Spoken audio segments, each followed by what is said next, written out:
All right, let's dive in. We're heading to China today, to the world of EVs, specifically Dongfeng and their e-brand. Hmm. We're going to figure out why they're going all in with Huawei, thanks to an article from carnewschina.com that you sent over. Yeah, it's interesting for sure. I mean, Huawei's a tech giant, obviously. Right. But, Dongfeng's e-brand hasn't really taken off like they Yeah. hoped. Yeah, they had that big launch in 23, right? Going yeah. for that semi-premium EV spot. Yeah. The EPSO 07 sedan, Right. the EFO 08 crossover, range extenders even. Yeah. But the numbers aren't really there. Nope.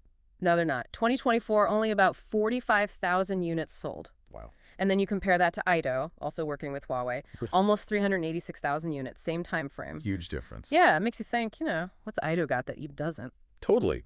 So is this about trying to catch some of that I/O magic Mm-hmm.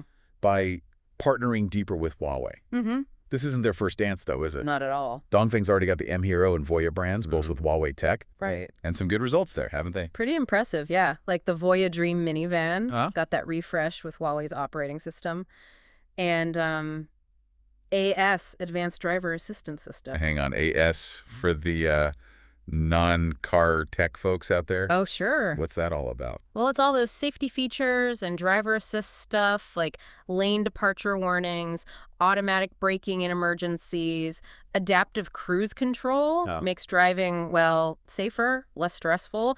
And in the Voya Dreams case, seems like Huawei's ADAS really helped boost those sales. Got it. So what about this new deal then? Dongfeng's E and Huawei, what's actually changing? So they signed this strategic cooperation thing, covers a lot, smart car tech development, marketing strategies, something called ecological services. But the big news, e-vehicles will have Huawei's Qiankun driving assistance system. Cancun, huh? Hmm. That sounds pretty high-tech. What's the deal with that? Game changer for drivers. Think of it like this. Qiankun, it's supposed to be like having a really experienced driver right there with you. Smooth, intuitive, Okay. big feature. Navigation cruise assist. NCA. Basically handles driving between parking spots. Driver just monitors, takes the stress out of it. Sounds like a step towards self-driving cars, almost. Yeah. But it's not just software this time, right? Dongfeng also went and partnered with Hesai, the biggest LiDAR maker. Is that tied into all this Huawei stuff? Interesting. LiDAR, I mean, what is that? Light detection and ranging. Yeah. Uses lasers. Makes a super detailed 3D map of everything around the car. Ah, Like the car's eyes, but better, especially in low light or bad weather. so that's essential for self-driving cars to actually work. Pretty much, yeah. And are we going to see Hesai's LiDAR in these new up vehicles? Yeah. Alongside all that Huawei software? It's a safe bet, I'd say. Now, about how this fits into Huawei's, bigger picture. They got a few ways they partner with automakers, supplying parts, operating systems, offering full-stack smart solutions, Huawei inside, or even co-creating whole new brands. Right. So where does this e-vehicle fit in? Which one are they using? Well, given how they're pushing Huawei tech into existing OOP models, Uh-huh. and, well, their sales numbers, Ah. seems likely they're going Huawei inside. Okay. Uses Huawei's expertise. No need to build a new brand. Smart move, especially since it's been struggling with brand recognition. Yeah. Interesting. As this whole Dongfeng Huawei thing, it really shows you what's happening in the car world right now, especially with how people see brands. Totally. The lines are getting blurry, aren't they? Oh, yeah. Automakers, tech companies, all blending together. Yeah. What do you think about that? For EEP, I mean. They're still trying to make a name for themselves. Well, it's tricky, right? You've got these old school car companies like Dongfeng, tons of experience building cars, design, safety stuff. But the software, AI, all that cutting edge stuff that's becoming essential Right. might not have the know-how in-house. And then on the flip side, you've got The tech giants. Yeah, Exactly. Huawei, for example, Mhm. pushing the limits with self-driving, connected cars. Yeah. Even integrating smart homes and stuff. Yeah. But for a brand like Ooh, Well, the question is, can they use Huawei's tech without getting, overshadowed? interesting. Will people see it as a truly premium, innovative Ooh product, or just a Dongfeng with Huawei inside? Big question about brand identity Yeah. and how this whole collaboration affects their long-term plan. But before we go too deep there, Yeah. let's talk about what it actually means for, the average driver. What's it going to be like to drive one of these new OOF vehicles? Okay, imagine this. Your car, it's not just a car anymore. It's like part of your digital life, seamless, like how you use your phone, tablet, communication, entertainment, finding your way around, even controlling your smart home stuff. Now, put all that right in your car. So it's not just about getting places anymore. It's about the whole experience. Exactly. And with systems like Huawei's Qiankun doing more of the driving, you might have more free time on your commute, you know? Catch up on work, listen to a podcast, maybe even take a nap while the car handles traffic. Okay, now you're talking. But what about LiDAR? Where does that fit in? Right. How's that going to make these cars even better at driving themselves with his eyes tech and all? LiDAR, that's the key to really unlocking self-driving, like next level stuff. Yeah. Cameras, they can be iffy with lighting, but LiDAR uses lasers. Right. So it makes a much more like detailed and accurate 3D map of everything around the car. It doesn't matter if it's raining, dark, whatever. So safer self-driving, more reliable, all thanks to LiDAR. That's the idea, yeah. And it's not just for self-driving either, like automatic braking, lane keeping. LiDAR can make those features even better at preventing accidents. Sounds like LiDAR is going to be a big deal for the whole car industry. Huge. But are there, challenges to getting it everywhere? Oh, for sure. Cost is a big one. Right now, these sensors are expensive. Makes sense. Hard to put them in, cars for everyone. But like any tech, as it gets bigger, more innovation. Prices come down. Exactly. So it's early days for LiDAR, but the potential, huge. Yeah. And then there's the data processing side.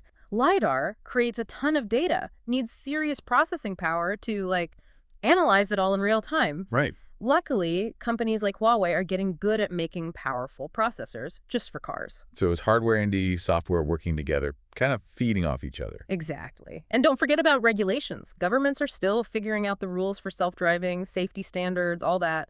That's going to determine how fast we actually see this tech on the roads. So it's not just about the tech itself, it's the whole legal, ethical framework too, to make sure it's safe, used responsibly. Absolutely. Multifaceted problem. But Yes. the progress, amazing. For sure. And this whole Dongfeng Huawei partnership, Yeah. it really shows you how the car world is being reshaped Yeah. by all this new tech. What do you think? What about the bigger implications for the future of how we get around? It feels like there's so much more to uncover with this partnership, Yeah. how far does this go? Beyond Dongfeng and Huawei even. Yeah, this is just one piece of a much bigger puzzle, really. We're seeing this shift happening globally towards these regional tech hubs. China, especially, they're really pushing to build their own tech ecosystem. Right. Not just follow the leader, but actually lead in things like AI, EVs. So it's not just business, right? Yeah. There's this whole geopolitical angle too. Exactly. China's encouraging these partnerships between homegrown companies, Dongfeng, Huawei, and so on. Makes sense. They want a strong, independent tech sector, one that can, compete globally. Makes you wonder how this will shake things up for other car companies around the world. Yeah, it'll be interesting to see. For foreign companies that have been relying on the Chinese market, this push for tech independence could be a challenge. They might face tougher competition from these Chinese brands, the ones with government support, and access to all this cutting-edge tech developed right there in China. So it's complicated. Definitely. Could be good, could be bad. Depends who you are. Yeah, it shows you how everything's connected, Tech, business, global politics, all playing out right now in the car industry. Okay, let's zoom back in for a second, though, to the actual driver, you and me. Right. Aside from all this big picture stuff, what does this mean for how we'll be driving in the future? Okay, now this is where it gets exciting. Imagine your car. It's part of your digital life completely.